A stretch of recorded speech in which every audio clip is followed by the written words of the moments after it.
Okay, can everyone see the PowerPoint? All right.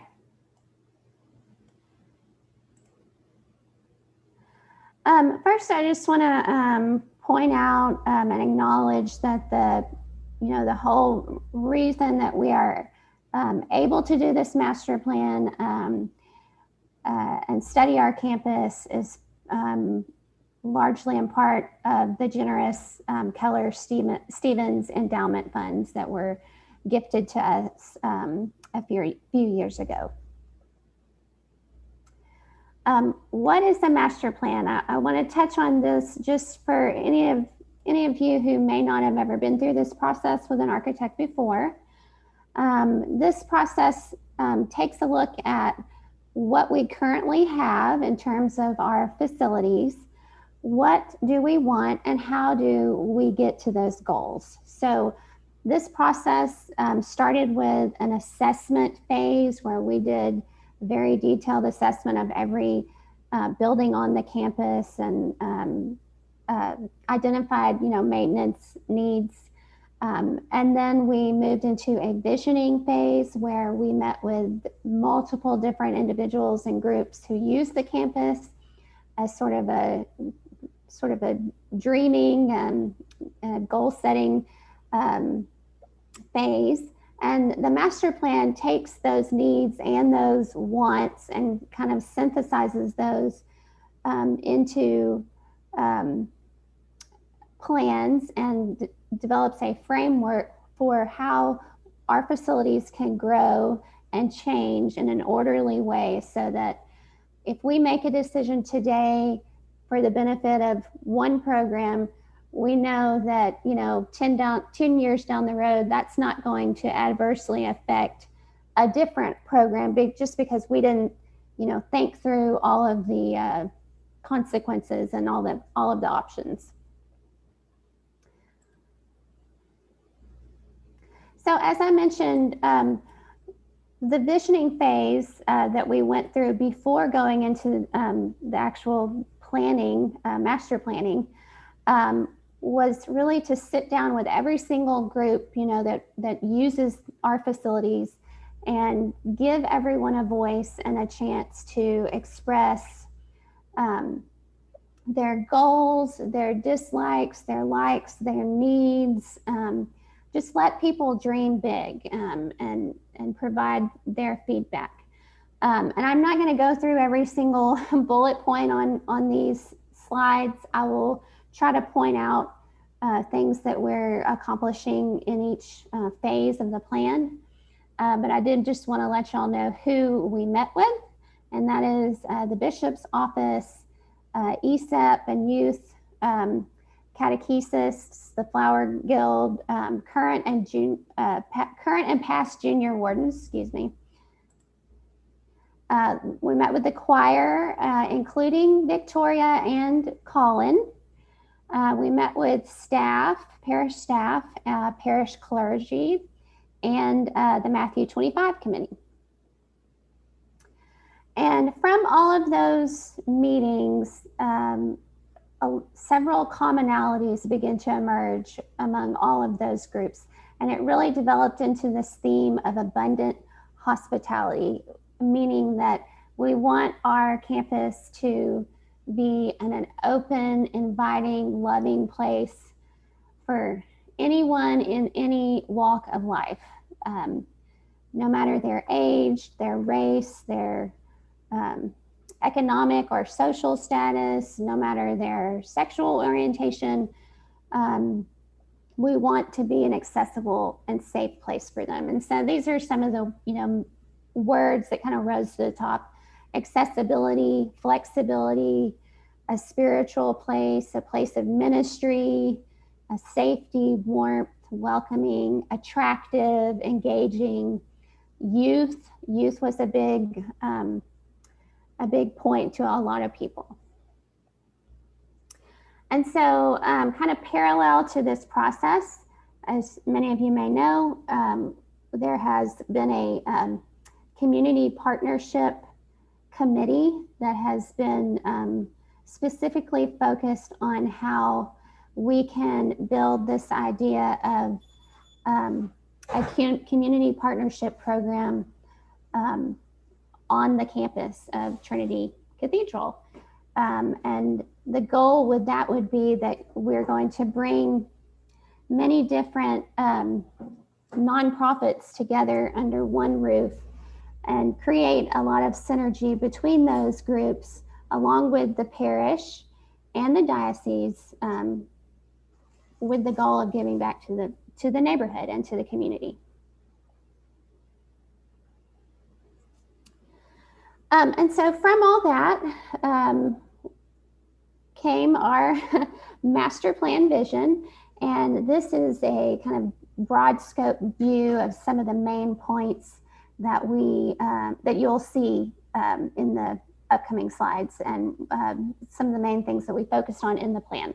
And so those include a Spring Street mixed use project, which incorporates Higgins Hall, Hodges Hall, and the apartment building, and redevelops those into a place for a new location for ESEP and a location to house our community partners. We look at remodeling of offices for the bishop's office and the parish offices, and giving the diocese a new, more accessible and visible entrance off of Center Street. And we look at how we can develop parish programs, specifically in parish house, for choir, children, and then also looking at some restroom renovations over there. And then cathedral, really campus accessibility is another big theme that you'll see. So starting with phase one, and again, I know you're seeing these floor plans for the first time, so it can be a little disorienting. So please stop me if you're not sure, what we're looking at. This is the existing kind of site plan of the corner of 16th and Springs, and this is where Higgins Hall is. Hodges Hall is the building that's on the corner, and then we have an apartment building, two-story apartment building that is behind Hodges Hall. So phase one redevelops or renovates all of these three buildings, and it does include some new construction additions to kind of create this into one big facility to house ESEP and the community partners on the second floor. So when we look at the first floor of this development, and I'll use my mouse and just outline for you this, this dashed line here, this is the existing boundary of Higgins Hall. This is the existing boundary of Hodges Hall. And then this is the apartments. And so what you're seeing here is a relocation of ESEP in its current capacity and size into the first floor of these buildings. And it does include a link, a new construction link that links both these buildings together and kind of turns them into one large facility. So ESEP entries would be in the existing entrance to Hodges and the existing entrance to Higgins, depending on which classroom or what age group your child was in.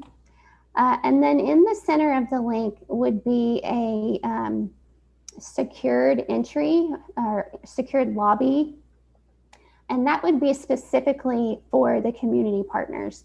So they would have access into this lobby and to the elevator and stairs to take them up to their offices on the second floor, but they would not be able to access ESEP on the first floor. This would be completely secure and access controlled.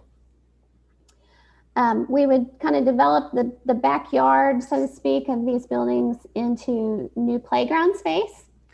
And then I also want to point out that behind these facilities, we do own a piece of property on Broadway that faces onto Broadway. And so this presents an opportunity for expansion, whether that be an ESEP expansion or a community partner expansion that would have a presence on Broadway, but would also, you know, connect back sort of in a quad type arrangement to these facilities. And so I want to point out or just mention there's a couple of benefits to moving ESEP and reasons why we're doing this in the first phase. And so one reason is right now ESEP is located in multiple buildings on multiple floor levels all over our campus. And it's very just disjointed feeling for the teachers. It's disjointed for parents trying to find, you know, which entrance do I go in? If a parent has kids different ages and different classrooms, they may be traveling all over the campus to drop their kids off. It doesn't create a collaborative environment for the teachers, and it's not efficient operationally. So this puts everything in one spot and solves all of those issues.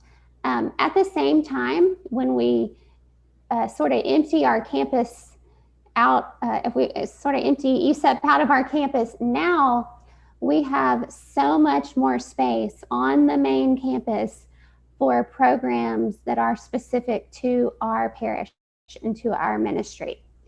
And we can freely grow and develop in the most, you know, ideal manner. So that's why ESEP, moving ESEP is part of the first phase. It's sort of a kind of pivotal element of the plan. And so in addition to that, as I mentioned before, on the second floor would be the community partner space in both of these buildings. And that is roughly, you know, it's roughly 6,500 square feet of space on that second floor for community partners to use. And then when we look at how that might look from the street front perspective, you know, we envision this just being really true to the existing buildings, renovating them to their original condition, removing the arches, and then just creating a very simple, refined link between those two buildings, and using signage as a way to kind of create a different hierarchy of entrances to each of the different groups that are inhabiting the building. So that is phase one, and that's a lot. Are there any questions about phase one before I move on? Okay, I'm going to keep going. So phase two takes a look at Parish House and how we can develop our programs within Parish House. And one key thing that was mentioned to me many, many times was that we want to give children and youth a priority of space on our campus. So this is the existing plan, first floor plan for Parish House. This is Dean's Hall here. You would come down this hallway from the cathedral. This is that main corridor with our lovely women's restroom here and men's restroom down here, and Morrison Hall up here. So currently we have one catechesis room back here in this corner, and then every other room on this floor is used by ESEP.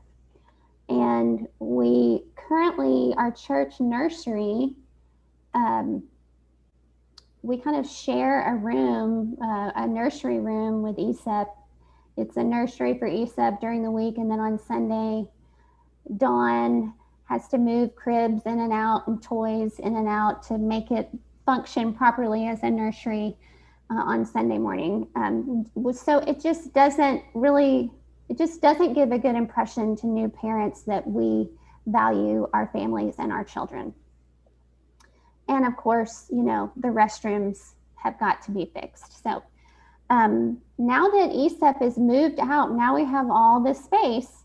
that we can grow. And so the master plan proposes that we keep our existing catechesis room where it is. We can move at minimum one catechesis room down here, for a total of 2 catechesis rooms. Or we could take one of what I'm calling a nursery and create a 3rd catechesis room down here. It can be flexible. However, I've been told that we really ideally need 2 nurseries, a baby nursery and a toddler nursery. And so that's why you'll see here that I have 2 nurseries shown. I'm also showing some space for storage. This is a rather large room, and it can be split, I believe. So I'm showing the space for storage for Morrison Hall chair and table storage, also additional storage for acolytes, flower guild, that sort of thing. And then now that we're not using this area for nursery, now we can really expand and take up this whole space for a proper men's and women's gang restrooms, like what you would see in this image here. And then we could also have a family restroom or a unisex restroom, and additionally a mother's nursing room. And we would still maintain our access out to the playground. I'm going to come back to this element in a second. So I'm going to move up to the 2nd floor of Parish House. Again, this is the existing plan. So currently we have 2 catechesis rooms. We have the library that's kind of a space that's in flux right now, not heavily used. And then we have our choir room, which is here. And so I just want to point out, that choir, I believe, is just a really beloved program by everyone in the parish, or music, just generally. Music is such a beloved program, yet you wouldn't know that by the space that we give them. Choir only has this one room, and this is where they store all their instruments, where they do their practices, where they store their robes, where they have to go and get robed. And then choir actually, Trinity Cathedral actually has a very rare and historic library of anthems and hymns. Some we own the only copy of in the world. I had no idea, but it's actually pretty special. Right now they're just being stored out here in the open, and if there was a leak in the ceiling or whatever, it would be a catastrophic, loss of that. So one other thing also to mention is that in speaking with choir, they really, especially now that we have Colin, a big goal for them is to grow the choir up to 35, 45 people. And so that's why you'll see this large expansion. This is what a room that holds 50 people would look like. This is what that would have to be. It would not work in this smaller room. And a proper choir room, it's going to look something like this, where you may have some tiered seating. You have a specific type of posture chair that the choir members sit in. It's acoustically tuned. It's a special room with space for pianos and other instruments and that kind of thing. So that's what this illustrates. And then the existing choir room would also be used as either a small choral practice room or a children's choir room. Additionally, I'm showing a proper robe storage room and dressing room, and additional space for proper storage of their music library. This element that you see here, if it was a priority for the parish to provide better accessibility to the 2nd floor for choir members, this is an option to kind of redesign the stair tower that's there now. expand that slightly to create a space for a new elevator and stairs from level 1 to level 2 of Parish House. And then optionally, you could connect from the mid-level of this addition over to the sanctuary through the chapel door entrance. That could be an option. And then finally, for phase 2, the basement of Parish House now is empty. That's currently being used by ESET for their baby room.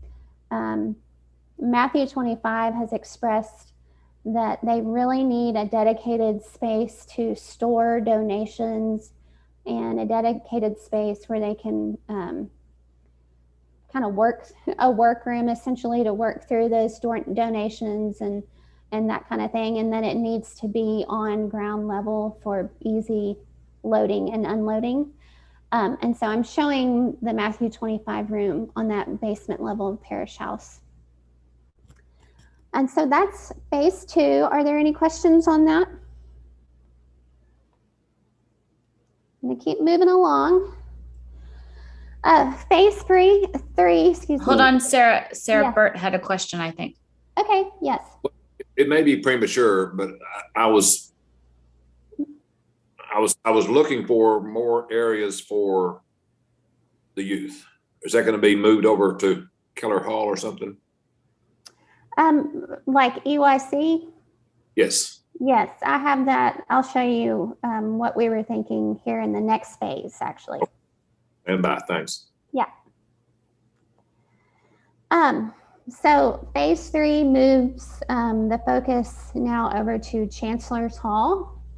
And there's no plan changes proposed in this phase. It's really just a series of interior renovations. As you all know, the gymnasium is in great need of a renovation, and so that's proposed to be done here as and created into a shared multi-use space that, you know, we may still have a gymnasium floor and goals, but it could also be used for other banquets and events, and could be shared with the parish, the diocese, and the community partners or other groups in the community. Updates are recommended for the kitchen and the restrooms. And then the cafeteria, what we call a cafeteria but don't really use as a cafeteria, is proposed to be renovated into a large seminar space. This was requested by the bishop's office. They have several events where they need to host, you know, up to 50 people or so. And so this would be a great spot that they could all meet, and you could even divide this room into 2 rooms. You could have a movable wall and just create that much more flexibility. And then the lower level of Lyman Annex, which is essentially 2 classrooms, that can also be some flex space. It could be expansion of our community partner program. It may be community partners that have more of a focus with the diocese.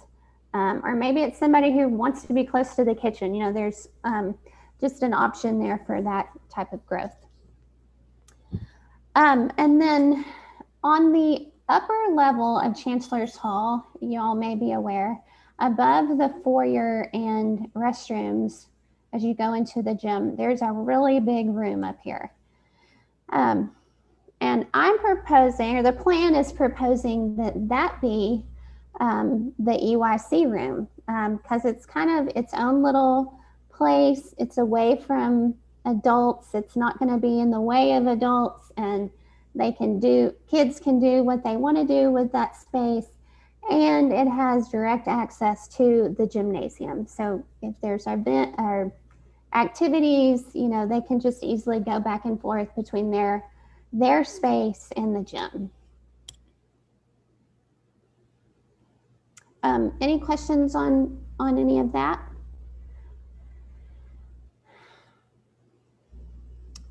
So phase 4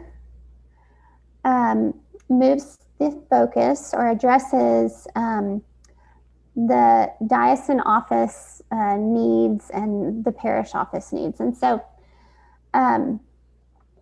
we met with the bishop several times to go over kind of the problems that he's facing in his current location. Just to orient you, this is Keller House with Baker Parlor here. This is the upper level of Lyman with the 2 classrooms. And then all of this back here is the parish and diocesan offices. So all this shaded in gray is the diocesan offices. And so as you can see, the bishop, I'm using the word bishops and diocesan offices interchangeably, but they are just way back here in the corner. And their offices are very, very difficult to find if you're a visitor on campus. They're not accessible. Getting up into Keller House it's not accessible for wheelchair individuals.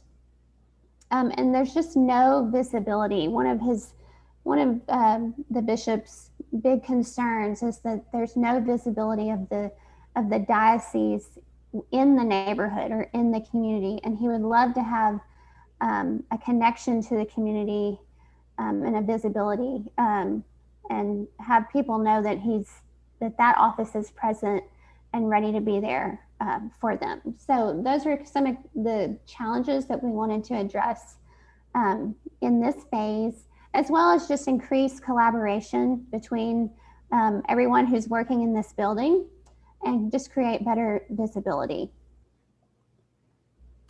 So this phase, the first step in this phase proposes that we create a new entrance for the diocesan offices off of Center Street. And that's what this sort of blue box is. This would be a 2-story addition where you would enter in off of Center Street into a lobby and just come straight up this elevator, and you could go into the diocesan offices, or you could come back through here and go into Keller House, which the plan proposes to be more focused on clergy offices than it is now. So the plan proposes moving the dean's office, the sub-dean, and you can have two other parish staff or clergy offices here in Keller House. And what this does is brings our church leadership really into an accessible location to our parishioners. They are visible, accessible, and just ready to be there for us and be a part of our community. Some of the leftover space now, once we move those individuals forward, now can become some storage, and also there's opportunity to expand some offices to create some conference rooms of different sizes.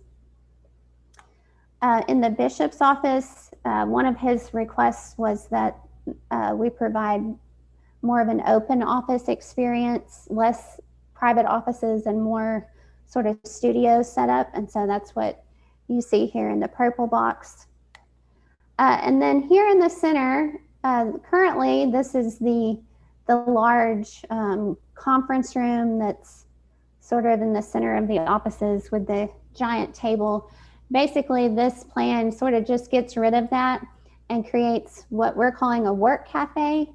And that's just a trendy word for just a really active, collaborative spot right in the center of the space, right in the middle of the building, where people can come and meet, over lunch. It's a flexible space to take your laptop and go work at the bar if you want to get out of your office, that kind of thing.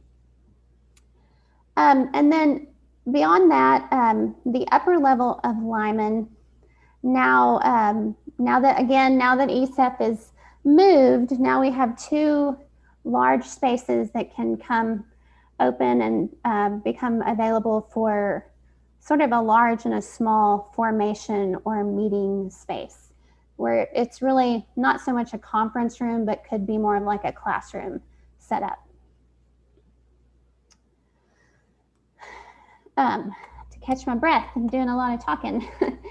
And so going back to phase 3 again, this is that room on the second level of Chancellor's Hall where EYC could potentially go.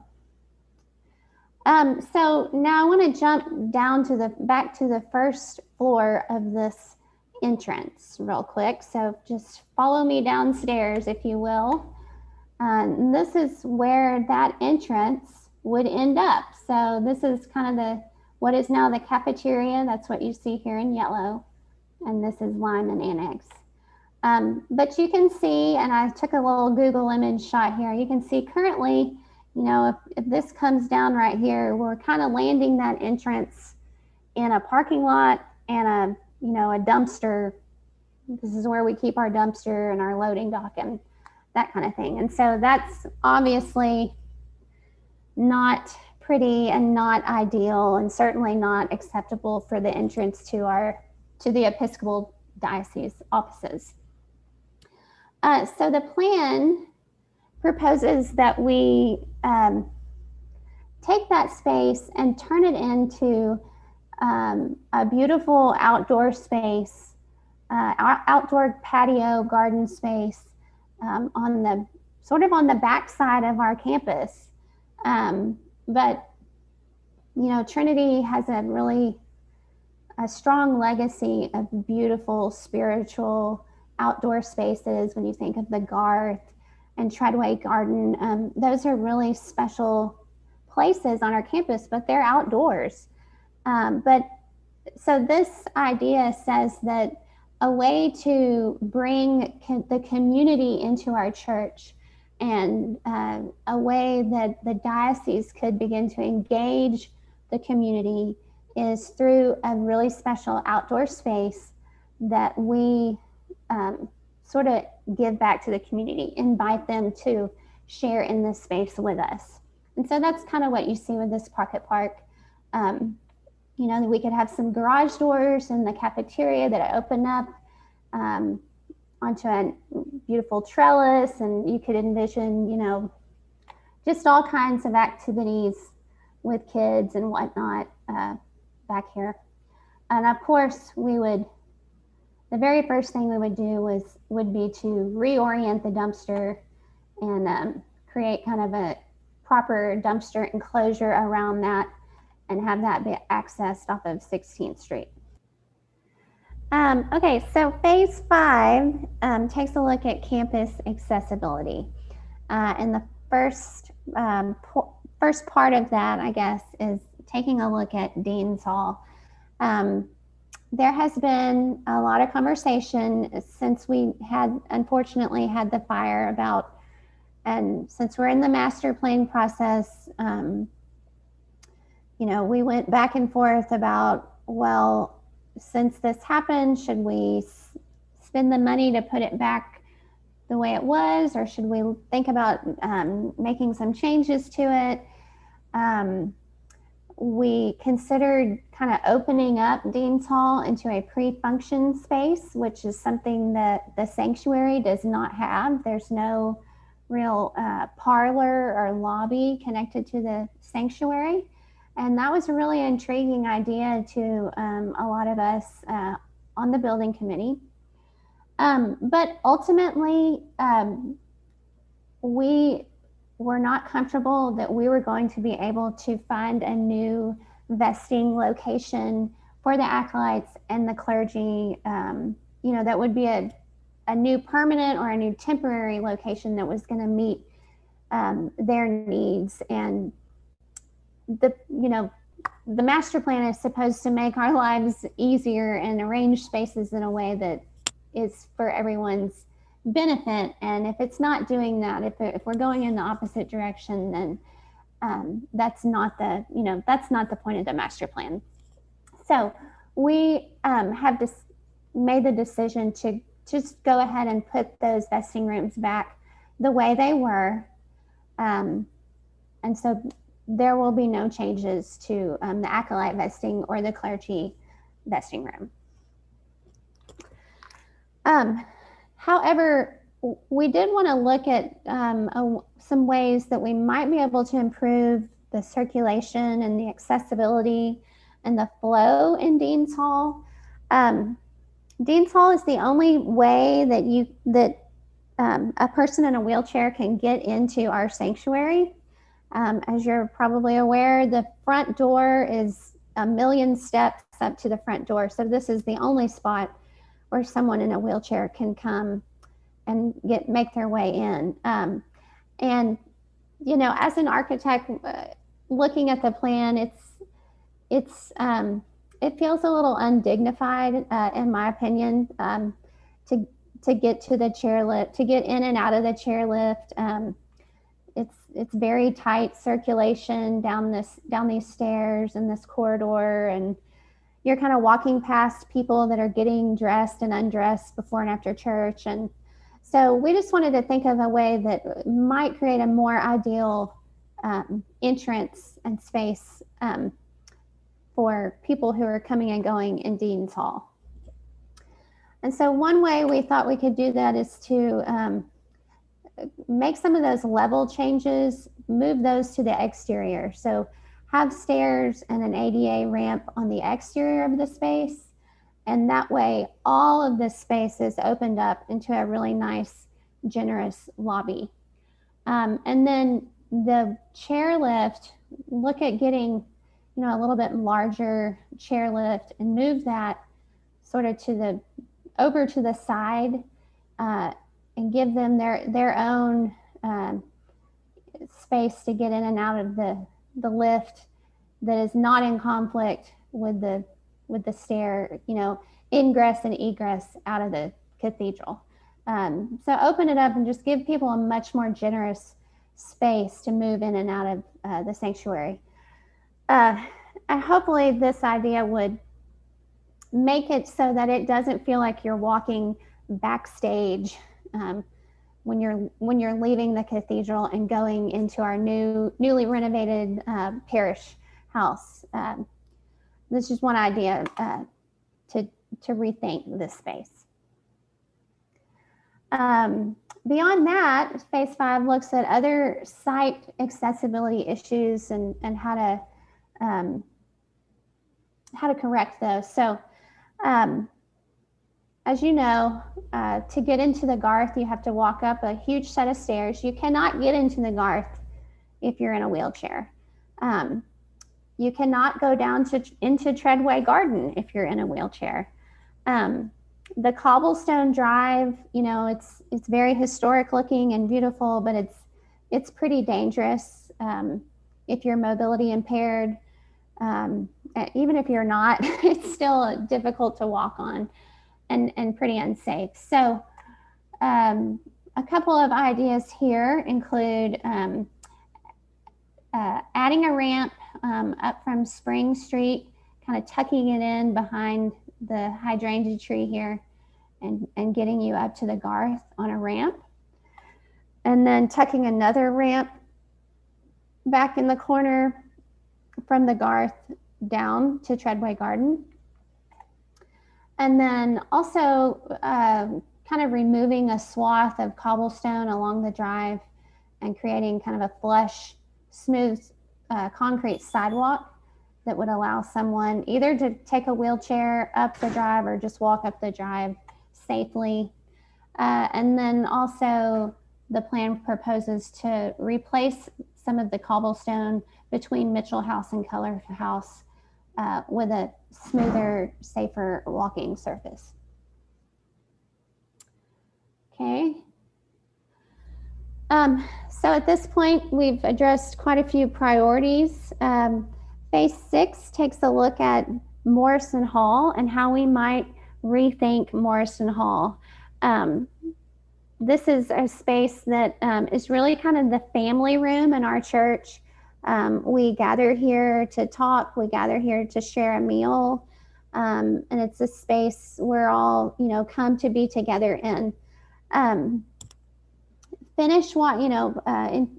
The finishes in the room are very hard and cold and just not very warm and inviting. So phase 6 thinks about how we could kind of reimagine Morrison Hall as more of having a hearth room feel. So, maybe there's carpet instead of the vinyl floor. Maybe there's some draperies and shades to kind of soften the windows, acoustical panels to help with some of the sound.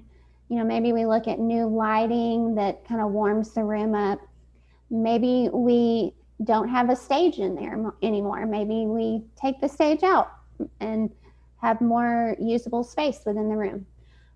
Those are just some of the ideas surrounding the idea of a hearth space. And then phase 7 takes a look at Spring Street and how we could look at Spring Street as a way to unify both sides of the campus into really one campus rather than two facilities on each side of Spring. So, looking at a pedestrian table with some decorative paving to connect the two facilities, decorative paving in the drive aisle, creating some accessible curbs for wheelchairs, and looking at soft and hard landscaping along the street, new trees and lighting and that sort of thing. And then taking a look at, repaving the parking lot and replacing the fence that's there now with, a more decorative fence. And so that's all of the phases. Obviously, phase 1, moving ESEP, opens up a lot of opportunities for other things to happen, and so that really is sequential in the process. But otherwise, the phasing is just my best guess at what the priority might be. But this is meant to be a flexible living plan, and it's meant, it's up to the vestry and the parish for y'all to determine what your priority might be at any given time, and any of those phases could happen at any time. So with that, I will stop and ask if there's any more questions that I can address. I'd be happy to do that, or go back and look at something. Be happy to do that. Are we going to talk any more about youth? No. Okay, I'd like to ask a question. Well, make a comment. Okay. I think everything is really fascinating and exciting, and I really appreciate all the time and effort you put into it. In my humble opinion, before community partners, before the choir, before the diocese offices, before the space for meetings and conferences, before any of that, we need to be focusing on building an area that and a program that youth want to come and be a part of. Mm-hmm. It looks to me, from what you've shown so far, that the youth are an afterthought. And when we've already had the youth up in that room in the entrance to Chancellor's Hall, and I don't know why they didn't like it, but it didn't stay up there very long. And I'm concerned, in my mind, in my humble opinion, the biggest challenge the block has right now is making a place that's inviting to youth. And I haven't seen that yet. And when I worked in a big firm, I had a lot of families. I had a lot of youth, teenage offspring of those families. I see them all pouring into the big box churches, when even people I didn't expect to go to big box churches. And I would ask them, why are you going to the big box churches. And I said, well, to be honest with you, our kids want to go. They get up Sunday morning and they want to go to church. So that's the reason we're going to the big box churches. And I can't see taking on anything, any development, any phases, any programs that doesn't prioritize how we can bring our youth back to the church.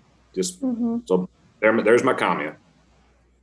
No, I appreciate your perspective on that. And you know, that's why we wanted to put the nurseries, have the 2 nurseries down there front and center in Parish House, because we really wanted young families with young children to know that we cared about them, and that they were a priority, and that there was a safe place for their babies and their young children. So I do hope that we've accomplished that that age group of youth.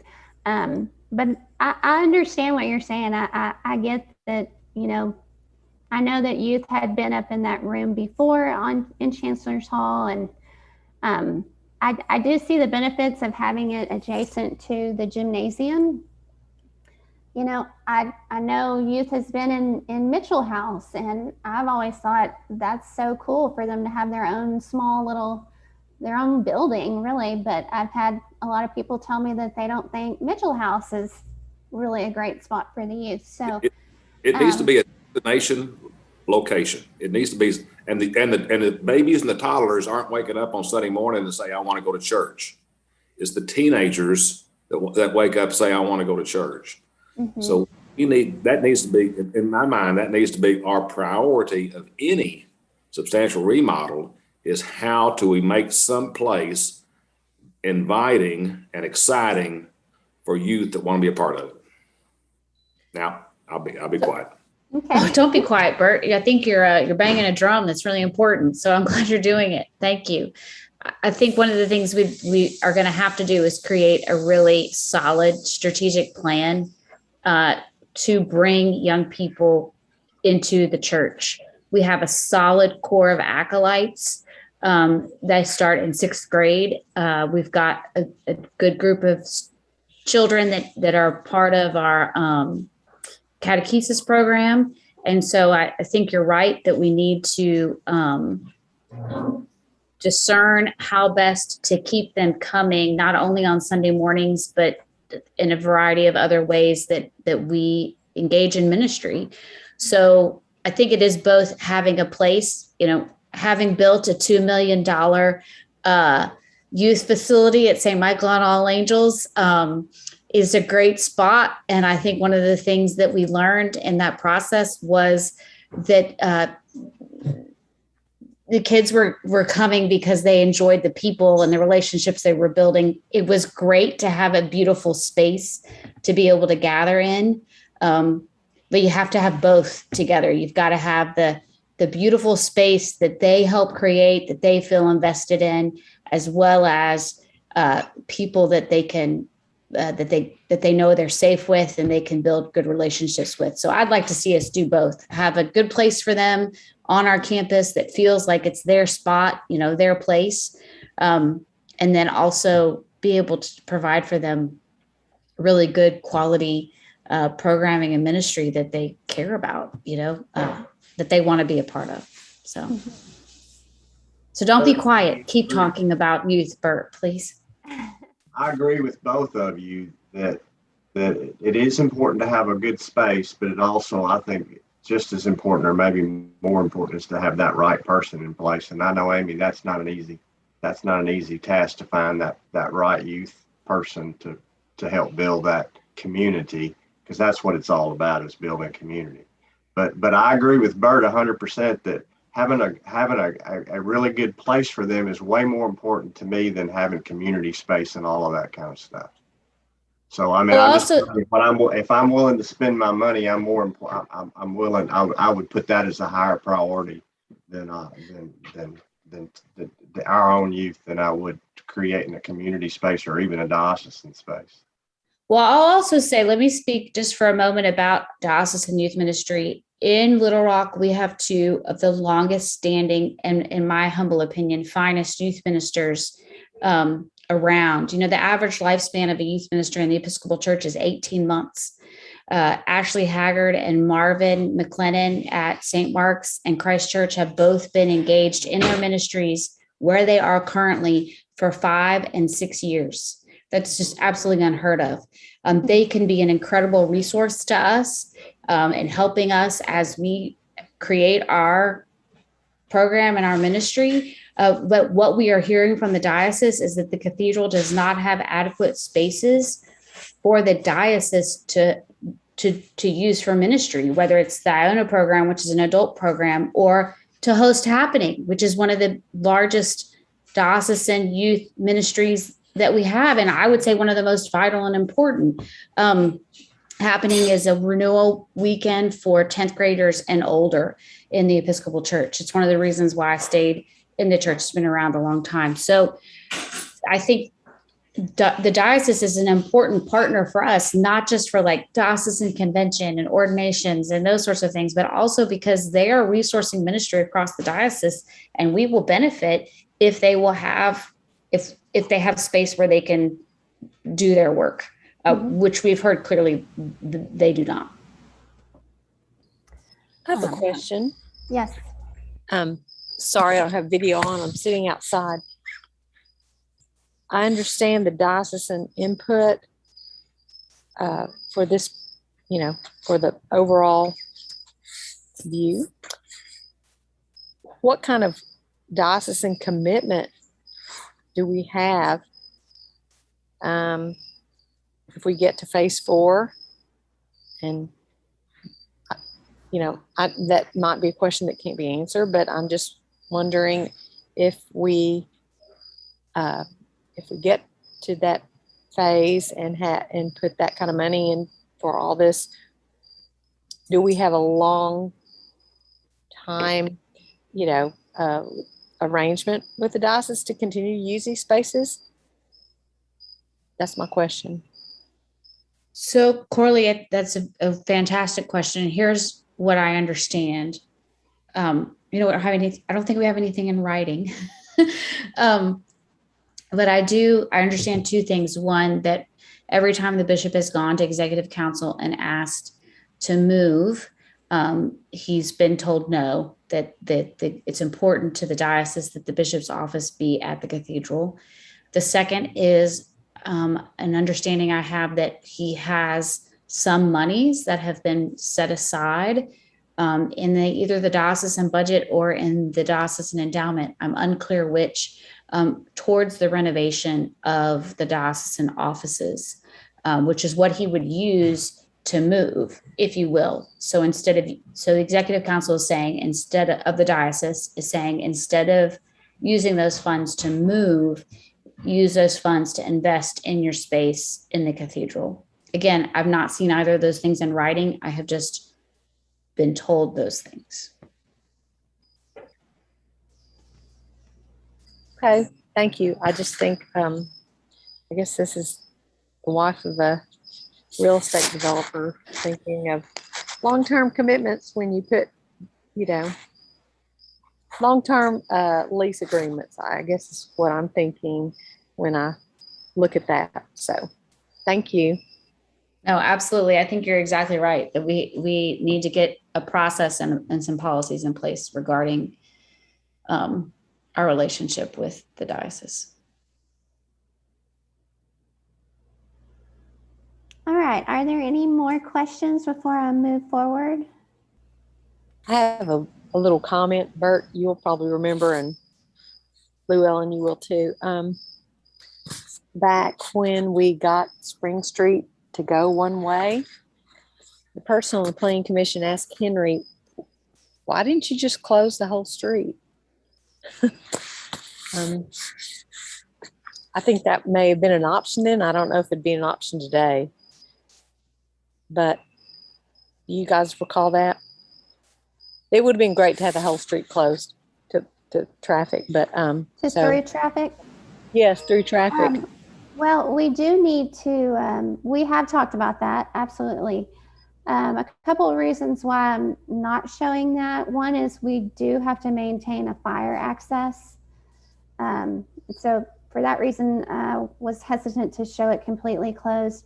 And also if we did move forward with the mixed use project on Spring, that having ESEP over there really would require us to have through traffic in order for parents to be able to drop off and pick up. So for those two reasons, I'm not showing it closed. Yeah, that makes sense. Thanks. I really appreciate y'all taking your time out tonight. I mean, I know weeknights are really difficult for everyone, so I appreciate you being here, and I do appreciate all your comments. I think every bit of it's valuable. So please don't hesitate to contact me or Amy if anything else comes to mind. We definitely want to hear it. Thank you, Sarah, so much. And just a reminder that we did record this, and so Jack will figure out how to get it up onto the website so other people can see it and get some good images out there. There'll be, once the master plan is done, there will be a booklet that we will have, if I understand correctly, Sarah. So lots of opportunities for the vestry to study it, for the parish to study it. And please, yes, all observations and feedback are very welcome. We want to hear from, it's your cathedral, so we want It's to, your plan. Yeah. yeah, we want to be guided by the parish. So thank you, Sarah. It's an incredible job. I'm always reminded every time I watch it how just vast and expansive our space is and how varied and diverse the spaces actually are. So, well, strong work. Thank you. And how diverse the needs are for the different groups. Yes. Yes. Like I told Sarah at the beginning, I said, you're not going to make everybody happy no matter what you do. I'm never going to stop trying though, Dawn.